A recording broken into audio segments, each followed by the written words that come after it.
பிள்ளையார் யாரு? பார்வதி குளிக்க போறார். பார்வதி அது ஒரு கடவுளை இங்க பாருங்க. பார்வதி எதுக்கு கடவுள் எதுக்கு குளிக்க குளத்துக்கு போகுது? என்ன சொன்னாலும் நடக்குது.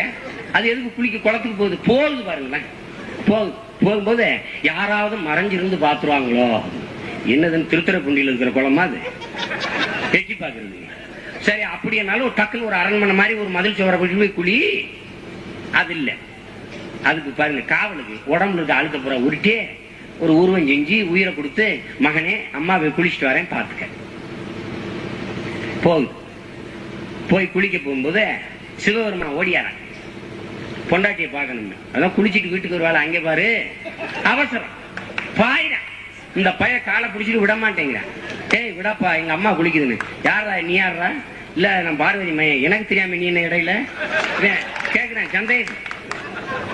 உடனே விட மாட்டேங்கிறேன். டப்புன்னு இடுப்புல இந்த வாழை தூக்கி ஒரே வெட்ட வெட்டிப்பேன். கொலகார பைய காம கொடுறேன்.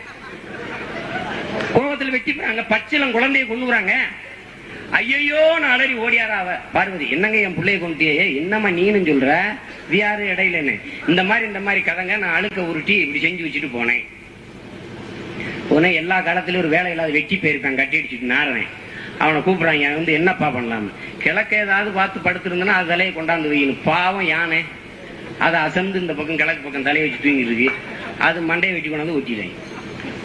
2 உயிரை கொண்டு விட்டாங்க. ஒரு கொலகார பாய். என்ன இதுல அடிடாமான மன இது இப்படி திரும்ப பண்ணிடுறா. இப்ப நில்றா. இப்படி பிள்ளை இருக்கு நேரம் இதுல அடிடா. இதுல அடிடா புண்டமான